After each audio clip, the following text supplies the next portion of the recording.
Hello, everybody, and welcome to the Blizzard Watch podcast. It's good old. It's me, Matthew. Sorry, I don't know why I did that. With me, of course, are my just absolutely, utterly uncanny. I'm using uncanny this time. I like to use different ones from comic books. This time they're uncanny. The uncanny Joe and Liz. I guess that makes you guys mutants this week. I'm okay with that. Sure, why not? I don't want to do that. But yeah, so Liz and Joe are here. I'm here, and we're going to talk about a bunch of stuff. It's the second to last week in October, which means next week is Halloween, and boy, don't video games know it.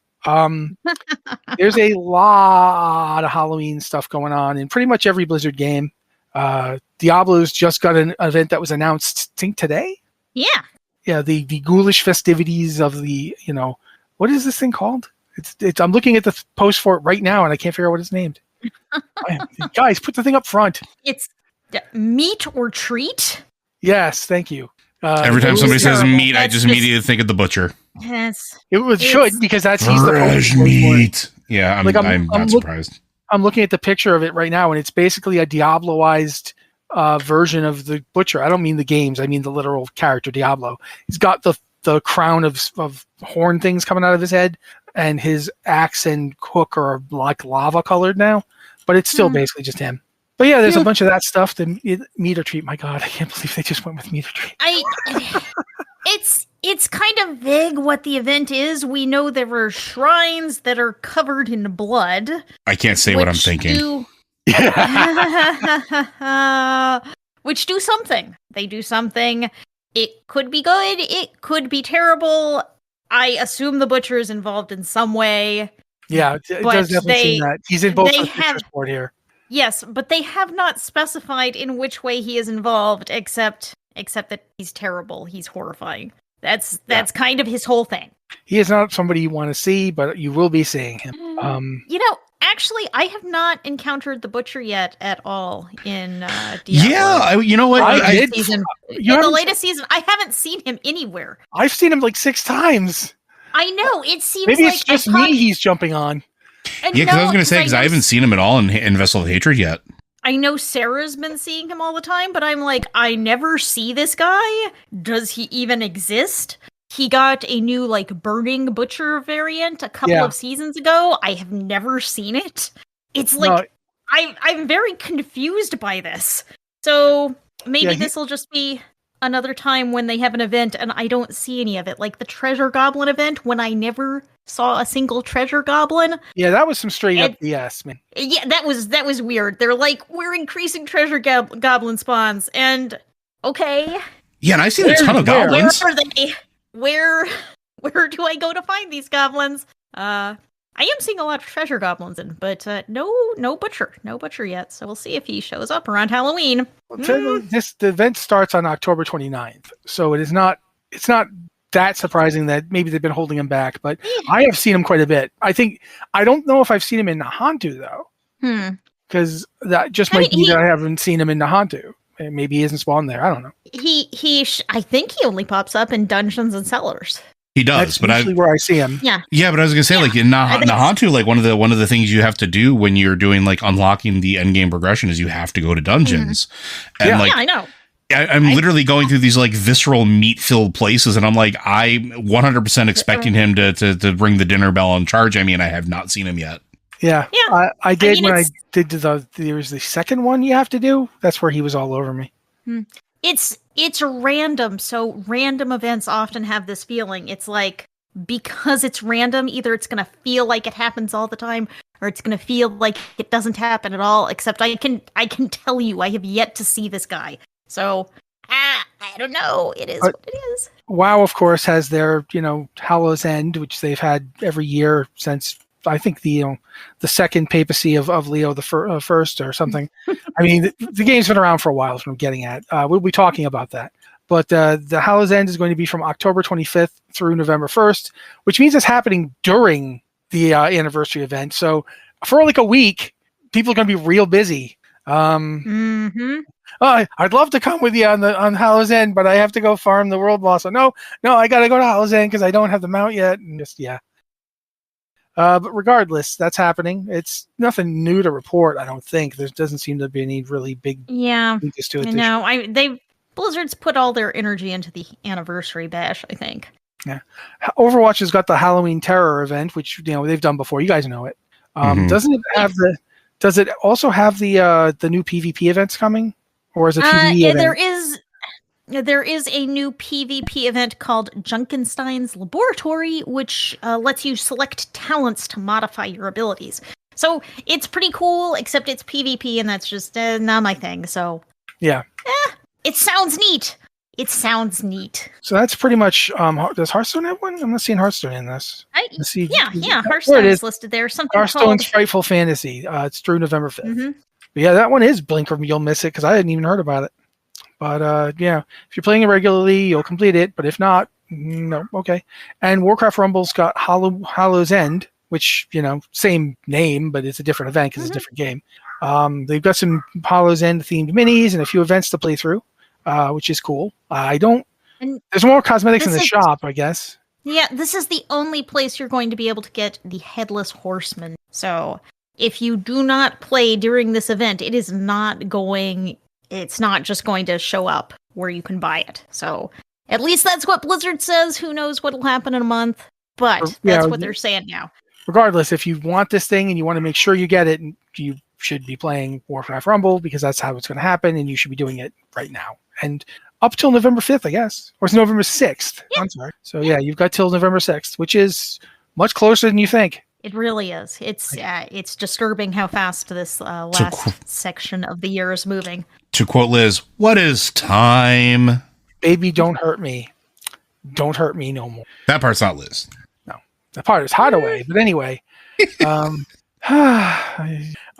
we should now actually talk about the Warcraft 20th anniversary. Yeah. Because it's out today as we're recording this. By the time you hear it, it will have been out for a few days. We've mentioned it before, so this isn't us just finding out about it in time to tell you about it 3 days after it happens. We mentioned it last week, so you've heard about it from us.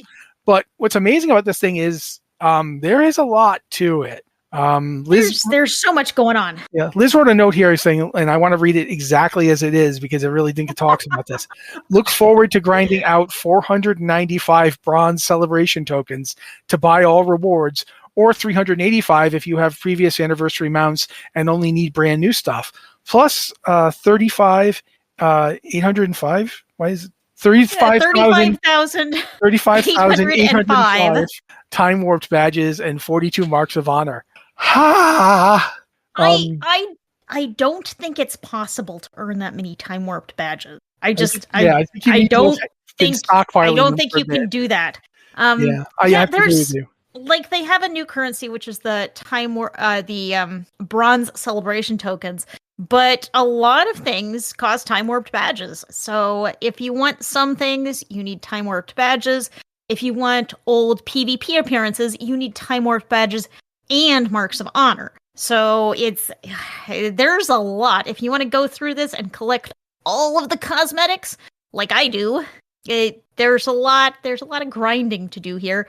And I think just looking at the numbers, I have given up in advance because that is so much. I'm gonna have to pick and choose what I care about because that's just a lot. Yeah, I'll be upfront with you. The 42 marks of honor put me off more than the 35,000 time warp badges. But I do want to be clear. That's for collecting PvP appearances specifically, which. Yeah. I do like me some of those PvP appearances, but I'm gonna have to live without them. And that is of course for buying every single thing, every armor transmog, every weapon, which is a lot of things. Yeah. So you don't need to do it, but if you want to get everything, it's a lot. It is a whole lot. And again, there's also an XP and rep buff of 20% during this.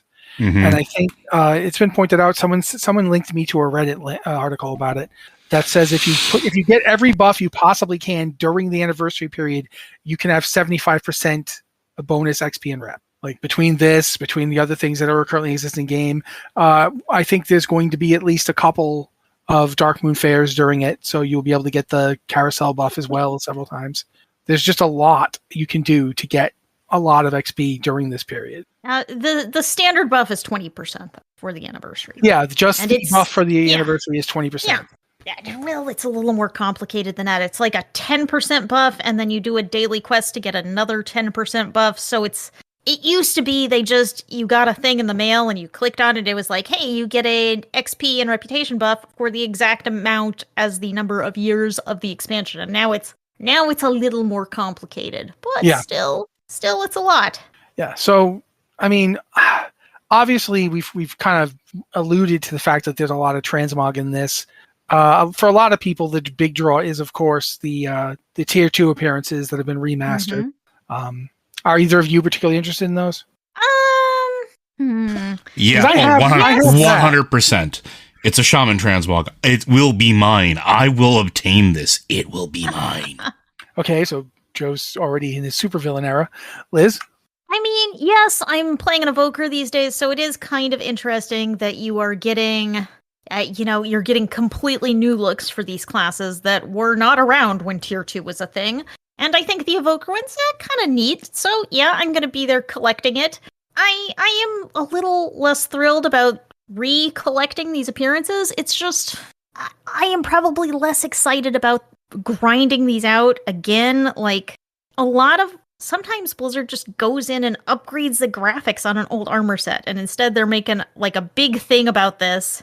And also you have to collect all this currency, and the currency drops at like 3 or 4 or 5 from a daily quest, and you go back and you get another 3 or 4 or 5, and it's going to take hundreds of them. So I'm a little unenthused. I'll at least get the Evoker one because it's neat. Yeah, I'm honestly not sure. Quite frankly, I don't think I can date both Diablo 4 and World of Warcraft at the same time. I'm sorry, they're two very high maintenance partners. They require a lot, and Diablo 4 is by far the more solo friendly. And it's just, I feel insecure about running group content nowadays because I'm blind. Like, it's very hard for me to do things. Other people, like, I remember, like, when I first started realizing it, we were doing a dungeon and I kept missing this mechanic that was putting colored things on the ground. And finally someone snapped and said, "What, can't you see this? Are you blind?" And I'm like, "Yes, I am. I am legally blind. I cannot see that." And they were like, "Oh, I'm sorry." I'm like, "You didn't do it. It's not your fault, but I'm going to drop so you guys can get a tank in here who can see it." And I think that was the last time I really tanked. Like, I've tanked for Blizzard Watch a few times, but I can trust you guys not to insult me about my blindness, you know? Yeah. The problem is there is a lot of, toxic gamer culture, that's still around in the game. You don't hear about it as much anymore. And I've oftentimes thought about reviving I used to have this thing, and I don't know if you guys remember it, but I used to have this, it came from the pug, where I would tell stories about, my experiences with the pug, because there was this period of time, and I'm not going to, wax poetic about it for very long because it's a long thing, but like, people would recognize, like, and Matt, I'm sure, has had this a few times, and I know other people on the site have had it as well, when like we were at the height of our sort of WoW popularity. Yeah. Like, people would recognize the name, figure out who we were, and then test us. Or some of them would just be like, "Oh, cool. I'm going to be on my best behavior." And it was interesting to see the wide gamut of players. In like, you get everything from like the super nice chill people. Like, the other night I had a group that I was on my hunter, and my hunter this is before the buffs that we just got in 1105, and I'm as Beast Mastery, and the person just asked, "Hey, do you know that Beast Mastery is suboptimal right now?" I said, "Yeah, I just really enjoy it, and I'm kind of geared for it." He's like, "Perfect. Not a problem. Let's have a good time." And I was like, "Oh, that's really open and interesting." We wound up doing like 10 dungeons together as a whole group because everybody just vibed. And like, you get those moments, but then you also get the moments of, people who are trying to sit there and explain or like yell at you in weird Gen Alpha slang, or I've been called Ohio a couple of times. Like, that's a thing that's happened. It's Gen Alpha slang. I mean, it just means weird or sus. But like, you get everything in between, but WoW definitely still has a lot of that toxic culture that players try to attribute to other games and companies, which definitely do have that problem as well. But yeah, maybe just because of the pool of players, it's maybe a little diluted, but it still exists. So all that to say, Matt, I'm sorry you had to deal with it. That sucks. Yeah, it's one of the things about this anniversary is that there's some stuff you can do solo, like Liz mentioned, the daily quests and stuff. But a lot of the raid bosses, a lot of this stuff is still grouped. The raid itself. Well, maybe we can bring you with us, Matt, when we do ours, because we're gonna have to split into a couple groups, and we're not gonna have enough bodies to fill our entire raid group. So maybe we can drag you with us. Yeah, but like the problem is that I feel what a perfectionist I used to be. I do. Yeah, like back Joe healed for me when I was tanking in Cataclysm. I used to be like the guy who tried everything to make zero mistakes. Matt and I got so frustrated on the Deathwing fight, the one where you're riding on his back, that everybody in the raid group on voice comms shut up, because like there was just dead silence because Matt and I were just like so laser focused. We were two very in tune, grumpy old men. We wanted that thing to die. It's like, no more jumping around, annoying blobs. This thing dies now. Yep. You will get this thing dead now. And I think we killed it on that pull too. We were just like, good, we're going to bed now. Bye. Yeah. So I do, but I might take you up on it just because I do want to get to see it. I mean, let's talk about the raid. I did not expect to see this as a raid. It's an interesting choice, but I mean, I guess it kind of makes sense though when you think about it, when you stop to really think about it, right? Joe, can you maybe break it down for people? Like for one thing, tell them what the fights are like and so forth. Well, we're going to Blackrock Depths, right? And in vanilla, right? It was a raid. And then it was a dungeon. Before it was a dungeon, it was a raid. In the same way that Scholomance was, in the same way that Lower and Upper Blackrock Spire were. This was endgame content, and you go through essentially the entire Dark Iron city of Blackrock Depths, fighting through the Golem factories, fighting through the mage quarters, the barracks, going through the prison area, the Grim Guzzler. Like you basically get the entire breadth of a dwarven city, in a way that you didn't get. It was in some ways more expansive than Ironforge is as a main city. So us going back to it as a raid is actually, I think it's a bold choice, and I didn't expect it, but it makes sense because this was one of the iconic raid things that sort of defined what would be WoW to come in the future. So I don't know what else to really say about it. It's really like, I don't want to go through each of the fights because that'll just take forever. But it is an interesting, like, it gave you your first real look at what Dark Iron culture was. And I don't just mean like, you get to encounter them. No, you're going through burial chambers. You're going through seats of the High Lords. You're going through council chambers. You're going through, like, they weren't just despots. And like, you get to see like glimmers of that here. And it was the first time that really sort of like fleshed out the dwarf story, because that was a thing. It was, again, I could talk about this for hours. It's one of my favorite dungeons that they've ever done, but it was surprising and just also very, very happy to see that this is where we're going. Liz, you had been trying to talk, so I'm going to try to make sure you get to. I think the unusual thing about Blackrock Depths is just its size and scope. Personally, when I think about Blackrock Depths, I remember doing these endless runs that sprawled across this dungeon and would break up when you're halfway through and you'd only gone to go to the last boss to finish a quest, and everyone else just wanted to do this or do that, and you never got to the end, and you just spent 6 hours, and the group falls apart, and then you're back in Orgrimmar or Stormwind in the LFG channel. And so my memories of Blackrock Depths are a little less fond, and I think the thing was the massive scale of the place. It was such a huge dungeon without a linear path through it. You might want to go there only to kill a couple of bosses for a couple of goals or for certain loot. You may have just wanted to go to the Grim Guzzler. So it was a complicated experience because you could want to go to it for different reasons. You could wind up in a group that was like, I just want to do this. And you're like, but I want to do this. And, Yeah. I think about Blackrock Depths as well, is that because it was basically built like this enormous city, Mm-hmm. I mean, there were ways people go, like the Grim Guzzler was a neutral location. Yeah. Like if you managed to get through all of Blackrock Depths to that point, when you got to the door, they didn't care that you were a bunch of non-Dark Iron dwarves. They were like, whatever, do you want booze? That's basically it. But there were NPCs that the rogues wanted to kill because they had this like broken bottle dagger that was the best thing before raiding. Essentially, this was raiding at the time, but I mean, there were still people doing it in 5-person groups too, but they just had to pull a lot slower because the trash mobs were just trash pulls were huge. Like there were like 20 guys would come if you pulled wrong. I tanked this thing so many times. I have like PTSD about exact persnickety pulls that I would do to keep for like 30 tables worth of guys to coming. And when one of the things that in the original days when Molten Core first came out, in order to go to Molten Core, to attune to it so that you could go through the outside portal, you had to physically go through the entirety of Blackrock Depths to get to the portal to the Molten Core. Yeah, that was inside it before you got the teleport. Yeah, like literally to attune it all, you had to do this.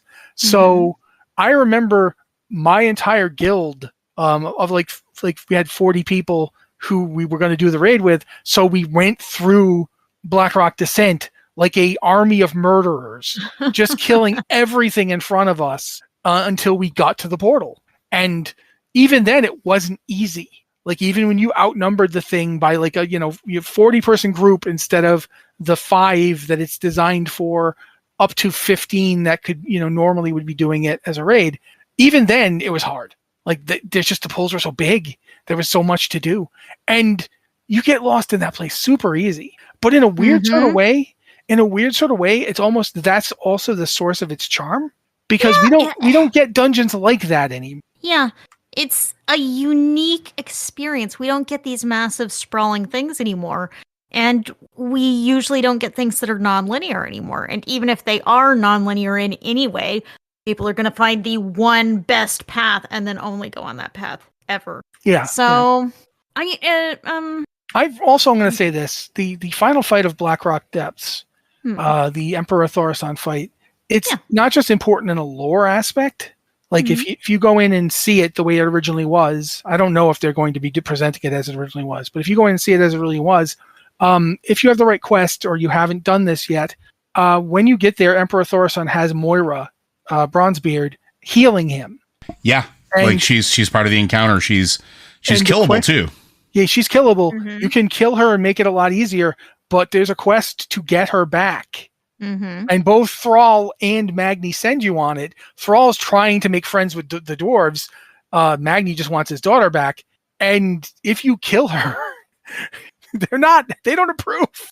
It's one of those amazing moments because you don't, again, as Liz said, you just don't get that kind of thing anymore. The idea that you could do something and it just basically makes it so that you get like the cold shoulder from the leader is kind of fascinating. And plus, it's so important now. Like in War Within, Moira is such a big character. Daegar Thaurissan the second is such a big character, and it's this guy that you're killing in this fight, who's the father and husband to those characters. It's such an awful fight to get to because you have to get the torch, light the thing, right your way over here, kill another guy, get the torch, try to avoid those mobs because they respawn in like 20 seconds. So you can literally... God, it was terrible. It was terrible. I remember tanking at one point and I was basically, we were just in an endless fight. I'm like, we have to leave the room because these things will just keep spawning. And I went through that as a healer, and it's just like, oh my god, you're perpetually out of mana. You can't get out of combat long enough to drink. Or if you do, you're drinking for like a fraction of a second. You get like one tick off of that drink, and it's just go, go, go, go, go. Yeah, I remember doing that with a Night Elf Druid. And that was the only way we got through it. Because she could Shadow Meld, or she could go Cat Form to break combat, and then she'd go away a little bit, but the problem with that was that if you didn't get far enough away, you couldn't drink because they can't drink in cat form. And the second she started drinking, she'd go into combat again. So yeah, it only worked a little, but she was the best option because she could get just enough mana back to just start throwing those OT over times on us. And then we'd have to literally backtrack out of the room into the hallway, kill the mobs that were on us, and then wait. It was just, oh, wow. But at the same time, it was an experience, man, getting through that corridor with the giant and the flame things. Just, man, there was so much in that fight.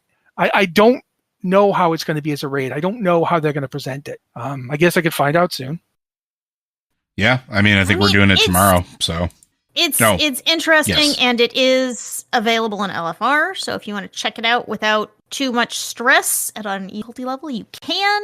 But yeah, it feels like an odd choice. It's such an unusual dungeon, and I guess I have a love-hate relationship with it. Looking back, I can see how these fights were really interesting and unique, but at the time, I also remember it being terrible. Oh, like, also, I'm never gonna sit here and tell you that you are wrong to feel that way. That'd be like telling someone that Sunken Temple wasn't ridiculous and confusing. I mean, come on. Also, Alliance peeps back in the day escorting Marshall Windsor over and over and over and over. And he just runs headlong into everything. Yeah, he pulls everything. He walks slowly and he pulls everything. All of those groups of trash you would usually avoid. And you had to do this escort quest with him to get people attuned to go to Onyxia. So you were doing that constantly. You know what we did? It made you hate the place. It really did. We got to the point where we just killed everything before we let him out. Oh yeah, for sure. Just and we weren't even trying to we were just pulling everything and killing it. Yeah. Because, just nope, we're going to just kill everything. That way, when we let him out, he can't run into anything. If there's nothing here, he can't run into it. That was the only sensible strategy, but it's just like, oh my gosh. Time consuming. Yeah. But that gives me a segue into something else going on. As part of their celebration of the anniversary, they've dropped the price and created a lot of bundles for a lot of their character services. They didn't include the level boost in this. Makes sense. And that of course makes sense because that's part of the expansion anyway. But name change, faction and race changing, and server transfers, they have you can buy a bundle of I only want one, or no, I'll take 4, or I'll go up to 7. And I mean, I feel like if I'm buying 7 faction transfers, oh wow! But I could see it if you're in a guild that's switching. I bought a bundle of them the last time that was available. Yeah. Same with the race changing. I mean, it's one of those things that if you buy it and you only use one, well, then now you've got 4 more. So. And of course, today Drakthir are available for several other classes. So maybe you want some Drakthir. Maybe you're switching over there. Maybe you want to turn some characters into Earthen, because that's the newest race in the game. So you have some options here. Randomly too, and I just noticed this before we got in because I was checking through some of the shaman changes. I think they either fixed or updated some of the casting animations without saying anything. Because my Unleashed Life, I now as a dwarf, now I spin around like a warrior, and I'm I don't remember ever doing this, and I pay pretty close attention to my character model, so I'm this is either fixed because it was broken, or they added this and didn't say anything. So either way, thumbs up. So evokers can now be hunters, rogues, priests, mages, warriors, or warlocks. Drakthir can now be those things. Evokers are still evokers. I was very confused with that. I am confusing myself as I am talking. Only Drakthir can be evokers, but Drakthir can also be hunters, rogues, priests, mages, warlocks, and warriors. So you've got options, and maybe it's time to take advantage of some race change features if you want to be a dragon. Also, dragons are awesome. I'm going to throw at this, even though it's not really news or anything. If you want to play in your Visage form, you can basically do that. There's a toggle where you can click it, and now you just stay in your Visage form or stay in your Drakthir form. It's up to you if you want to do that. Unless you're an evoker. Yeah, unless you're an evoker. Evokers still go into dragon form when you use your evoker abilities, but other classes can choose to use their dragon forms or not, as they desire.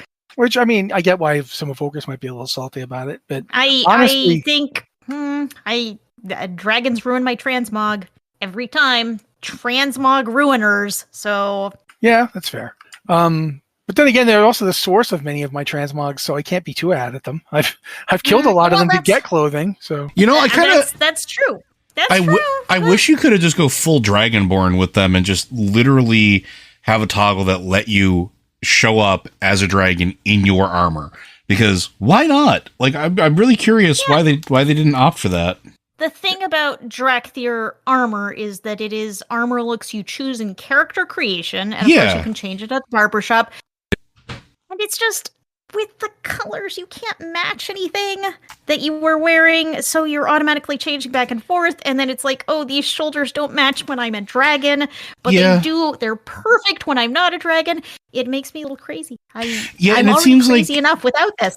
It seems like a weird choice, too, and like I think they talked about it at some point, at least I think I remember them talking about it, and I don't remember if I liked the reason why or not. Probably not, which is why I'm blacked it out.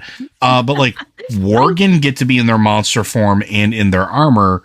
Why can't Drakthir? I think I understand it because Drakthir do have some unusual body characteristics. You know, you have wings to work around. Not all armor is going to really inherently work with the wings or the tail. So, I mean, maybe, except of course, usually Blizzard doesn't care about things that clip. You know, elven ears clip through every helmet.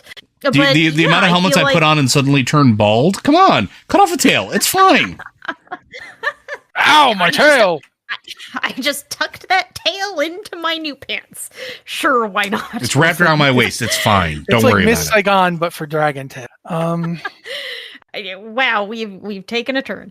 But okay, I think at this point we've covered that. There's a student art contest that actually started last week. If you're a student, a college student, I believe, and you want to submit to it, Blizzard's got a contest they do pretty much every year. Yeah. I remember one year a student submitted a really amazing virtual texture for like a Pandaren garrison was what it was. And it was really neat. And they didn't make it, but they did highlight it. It was a good piece. So if you're into that kind of thing, you can absolutely join. Not really a lot to say about it because they've been doing this every year and they haven't changed anything about it. It's still open primarily to college students. Mm-hmm. That it is open only to college students. Like if you're just an artist, but you're not a college student, you can't enter. Sorry. I wish you could. And then there's Twitch drops, which we've got for WoW, Overwatch 2, and Diablo 4. I forget what they are because I looked them up and thought, oh, these are really cool, and I should talk about them. Then I didn't actually put the names in there. So I mean, Diablo was doing like 4 weeks of Twitch drops after the expansion. So if you turn on Twitch and you watch some Diablo, there's probably always going to be a Twitch drop in the near future. WoW is getting this golden scarab. It's actually a cool scarab. Looking. Yeah. It's from the TCG. It's a TCG thing? It's the pet that you could get from the TCG. Oh, okay. Well, you can get it now via this. So, and it's basically between October 22nd and November 5th. So you've got a couple of weeks. It's basically today to November 5th. So about 3 weeks. And yeah, it's really neat looking. It even though it very much looks like a vanilla WoW model. It doesn't look like the newer models that are much fancier. It's got the weird polygonal clipping and kind of boxiness to it, but it's this awesome color that I'm going to try to make a transmog to match. Oh my god, I think this is just the perfect thing to try to make yourself look like. It's really cool. The Diablo stuff, like Liz said, it's a ton of stuff. There's so much of it that it's very hard to even rein it all in. You go ahead, Liz. There's just a lot of stuff going on. I mean, I don't, when there are Twitch drops for Diablo, I really frankly do not even look. I just put on some Diablo Twitch in the background and then I go claim it, and then whenever I log into the game, I'm like, ooh, look, I have a new transmog. Shiny. It's a pleasant surprise. Yeah, and actually what's really interesting is they've got a Sombra skin that's called the Jester Sombra skin that's available. And it does not look like a jester. It looks more like a Commedia dell'arte assassin pretending to be a jester. Which it's really cool. I think it's one of the better skins I've seen for Overwatch because it's menacing. This big Sombra looked outright deranged and murderous, which I mean, cool. She should be seen that way. So yeah, it's neat. on the subject of Diablo cosmetics, we talked about the Halloween event earlier, the meet or treat. There are actually login rewards. You can just log in during the event and get rewards, and it includes 2 absolutely horrifying mounts. Yeah, all right. Those are the only mounts you can get in Diablo. One of them is a horse without eyes that is just skin that maybe burned skin. I don't know. It's horrifying. And the other horse is a horse that is just like that, except it has bone armor. Wow. Yeah, it seems fine. Diablo continuing to make these horrifying things that you can ride around. Except now in the expansion you also get cats. You can ride around on cats. I don't think any of the cats are like horrifying. Oh no, cats. No. Are they? No. Have I not found any horrible cats yet? Is that the thing? Most of the cats are regular old cats. Yeah, I'm very happy. There is a hell cat. That is like a demon cat that is on fire constantly and cracking in places and looks like it's oozing like flaming blood out of its wounds, and that thing. And there's another one that just looks like it's gonna die. The things we choose to ride around in this game are a little baffling. Yeah, sometimes you're like, you're really willing to put you're gonna put one leg on one side of this and another leg on the other side. Yeah, but have you seen what we have to ride through? This makes perfect sense. If my mouse is as horrible as the things I'm running over, no harm, no foul. Sure, it's on fire, but all I do is I make sure to coat myself with anti-fire stuff. So I'm a druid; it's fine. I'm currently riding around on the horse from this season's Battle Pass, which is a white horse with braided hair with beads in it, and I'm happy with this life choice. I'm gonna ride around on my beautiful horse, and then I'll dismount and pull out my skeleton army and. But do you sing the "Look at my horse is amazing" song while you do so? Is the question. Clearly you got to. I mean, it's an amazing horse. And now I feel old because there's probably terrible. Give it a lick. It tastes just like there's probably a whole generation of people that listen to this that have no idea what that is. Yeah, well, that's the thing.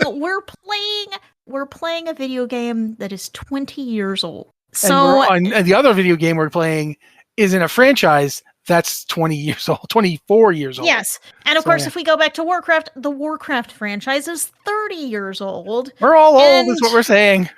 The group of us have been playing these games since launch. Yeah, it's and time. That time does put you in a certain age group. And, we have people out there, people listening to us probably, who love Warcraft, but did not play it when it first released. And that's cool too. Cool too. I apologize. We will sometimes make jokes that make no sense. I'm sorry. Sometimes you just had to be there. All right. I'm going to try to run through some of this Diablo news because some of it is hilarious. First up is going to be the Vases of Hatred, which is, I don't understand who in the Diablo marketing team decided that they should be selling Vases of Hatred, but they are. And the Diablo marketing team just wants, they're going shock and awe, and they aren't even selling them. They will just send them as a promotional thing. Yeah. It's just they will send them to you until supplies run out. Yes, this is a terrifying skull-covered vase full of terrifying toxic flowers. At least they say they're terrifying toxic flowers. They look just kind of like normal. I don't know. I don't know how terrifying and toxic they are. Poisonous! Poisonous actually are toxic. Yes, they are. I mean, there are a lot of plants that are toxic out there. I would not recommend eating them. They are only available in New York City and in Los Angeles, and you can send them to a friend or an enemy or a frenemy if they are located in one of those areas. Like specifically those cities, not even those states? Yeah. Not the states. It's very region limited. Los Angeles and New York City. Yeah. So this is not a widespread promotion. This is for a very certain demographic area. I laughed like a hyena when I saw this, so I had to mention it. You can also get yourself the little lady mount, which is a new bundle they have, which is, it's a horse. It's a horse with a unicorn horn. It's cute. I can't decide if this is a terrifying horse covered in flowers or if it's a beautiful horse. Well, they It have could be either. It reminds me of one of the horses they currently have for sale in the store is basically a Day of the Dead themed horse. It's got like all these like roses painted on it. This looks like another version that sounds of it. Awesome. That sounds awesome. This but looks I like the hate similar Diablo mount. horse store. Yeah. Oh yeah, it's not great. Yeah, that's a problem. But in addition to this kind of stuff, they're doing an ad campaign for like to promote Diablo 4 with the mercenaries. Yeah. Have you watched this video, Matt? I saw it Joe, once. have you watched this? I have not yet. Yeah. You should like turn it on right now. Well, you probably I can't. I am recording. It turn on. I'm gonna. I'll tell you this much, Joe. It's like you remember those like my pal Joey or whatever, like the friend who will he can play recordings and do it's like that. It's like my little brother or my big sister dolls. It's like those, but instead it's the 4 mercenaries and this guy's climbing a tree holding one and spinning around the little demon kid, and it's such an insanely 80s cartoon thing. I don't even know how to explain it. It's sleigh pals. Your friendly sleigh pals. I don't know. It's a fun, very weird commercial that does feel straight out of the 80s, and also because the commercial was so great, now there's a t-shirt you can buy advertising your fondness for sleigh pals. Because of course there is. It's even like on VHS tape quality. Like it looks like it's an old beta tape or VHS tape. Yeah. So, and I don't know who wants the little doll of the cannibal lady, but if you do, it'll cut your leg off apparently. So that's a thing. I don't know. And the t-shirt is in the gear store. Yeah. So I should mention Diablo 3's got season 33 Shades of Nephilim, which is supposed to be going to be live on Friday. I thought it was live today, but apparently I was wrong. So for some reason, I also thought it was going live at the beginning of the week, but I was also wrong. I may have imparted that incorrect information on you. I'm not sure. Well, at any rate, it is not going live then. It's going live on Friday. So if you're listening to this, it's probably live now, because usually we go up on Thursday or Friday. So, also on October 24th, Diablo Immortal's got its new battle pass, and that's going to be called it's called the Spiritborn Battle Pass, and they don't have Spiritborn as playable characters in Diablo Immortal. Yeah, that is a little unusual. They're celebrating a class that does not exist in the game. Yeah, maybe they're just going to have it for just for the battle pass. It's like we just replaced Tempest with Spiritborn. It's basically the same. I don't know, but nonetheless, that's happening. So that's all your Diablo news. I do love this line here. I'm going to read this, Liz. Liz has the Hearthstone note. She's like, please stop messing up your game. Hearthstone progress and update improves Tavern Brawl rewards, but reverts positive quest changes.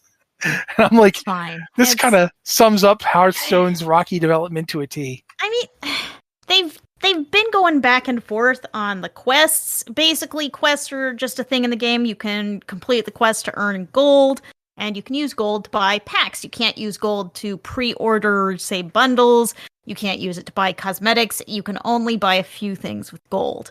And it used to be that the quests were pretty easy to complete, and Blizzard said, well, these aren't engaging enough. They're just too easy to complete. So they made them a whole lot harder. They increased the requirements for all of them and didn't increase the rewards on the same level that they increased the requirements. So now they're super hard and not very rewarding for the amount of time it takes you to do them.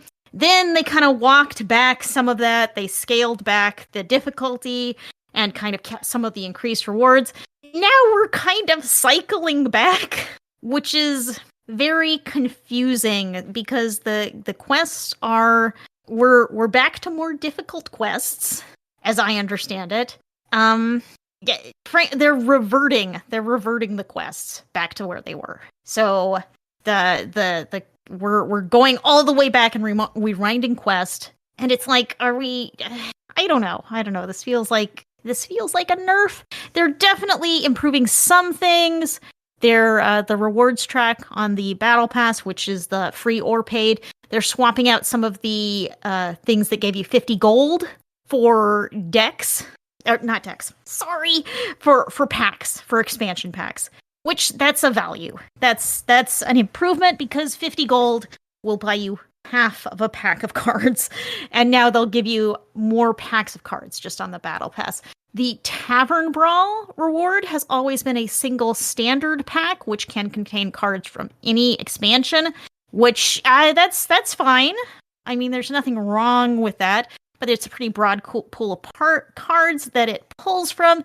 Now it will reward you expansion packs for the latest expansion, which will make it easier for free players to earn those cards and everyone to build their collection of the latest cards. I mean, they do want quests.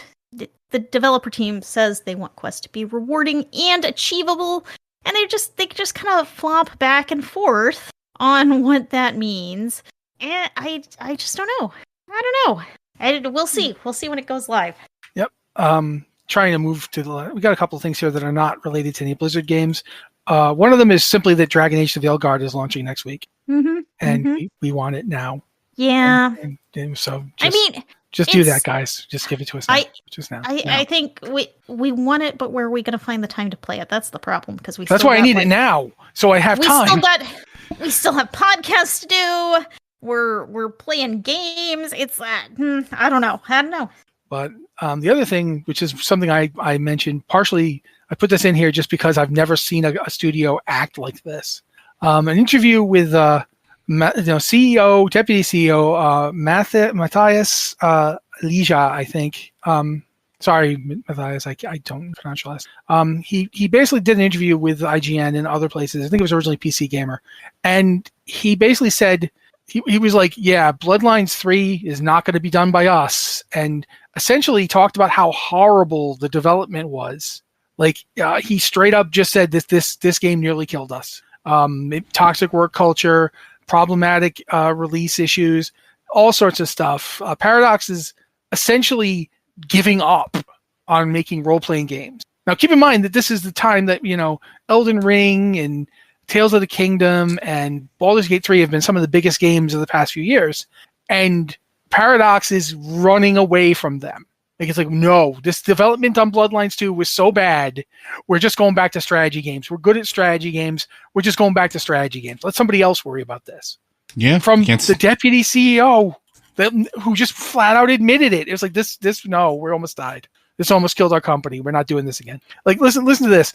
This is an actual line from him. If Bloodlines 2, God willing, is successful, Bloodlines 3 will be done by someone else. They'll get the license from us. Kind of okay with that.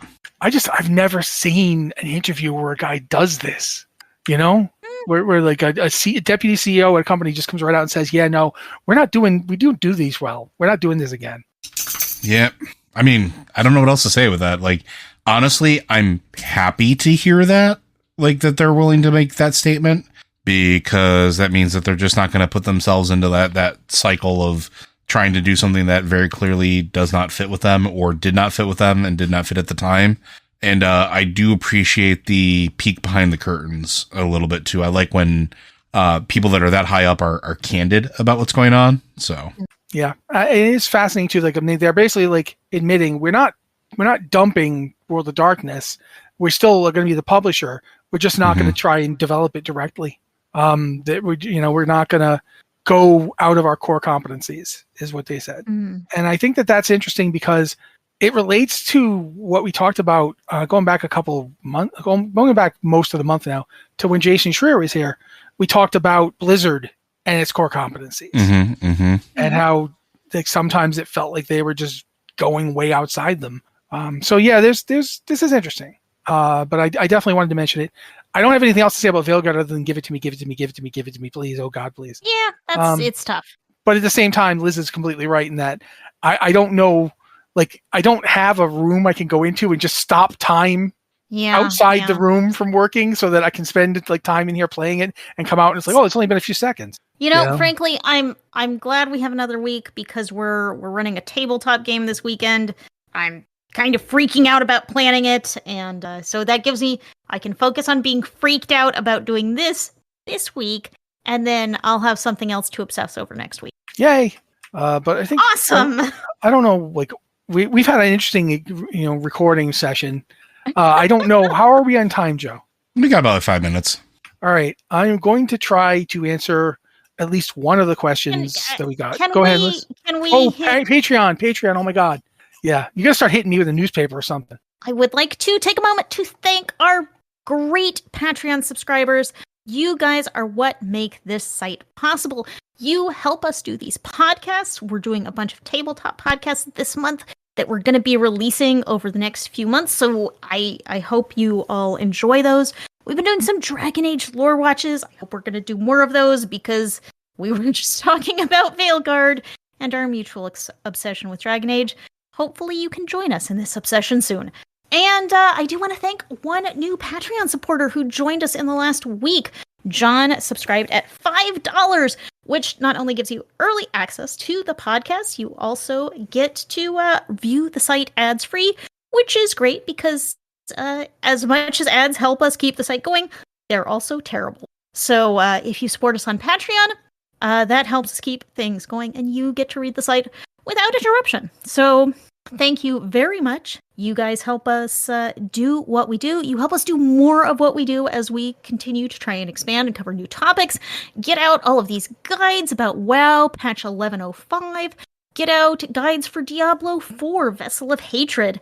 So your support lets us do all of this, and I really appreciate it. Thank you guys, and thank you, John, for joining as a supporter. Man, this is normally where I would do my outro, but Liz already did it. That's fantastic. Is this what it feels like, Matt, when you don't have to do it? This is great. It's amazing. We're going to throw in a couple of questions really fast. The first one is from Jen. It's not really a question, but I thought it was worth telling people about. Jen says, the D4 Halloween event looks like you can pick up the daily cosmetics you missed until November 5th. So if you miss logging in on one of the days, you aren't completely out of luck, which I think is worth knowing. That you don't have to log on every day. Yeah. So you don't have to log on every day. I will say I hate daily login rewards. They're just kind of, annoying things that force you to log on every day. And also, I have trouble remembering them. So Diablo 4 has always done this when they've had this sort of login reward. They keep them around for a while. So even if you forget a day, you still get rewards. That is pretty great. And the next question is from Azaloon. Question for Blizzard Watch. If I understand this correctly, you can farm transmog in old Dungeons and Raid content for all armor types regardless of the character doing the farming. If so, is it worth having a plus speed stat optimized character to be a dedicated farmer? How much time could you really save on runs? Thanks as always. I don't have an actual mathematical answer for you, but I'm going to say it would not be worth it to me to do that. Although we do have somebody in Guild that likes to experiment with a max speed set. This was started as a tradition from raids, and now Corv, I'm looking at you, bud. I don't know what your speed set's up to, but you go really, really fast. It doesn't really save any time, though. Yeah, I mean, you just have to stop and loot. If you didn't have to stop and loot, if it was like Diablo, Diablo 3 Nightmare, CRs, or the thing that's just like a challenge rift that they just put into Diablo 4, and I can never remember the name of it, but it's exactly like Cuirassed Undercity. Yeah. I did Cuirassed Undercity. I'm sitting there going, this is a freaking Nephilim rift. So in a case like that, since you don't loot much, then it would be great.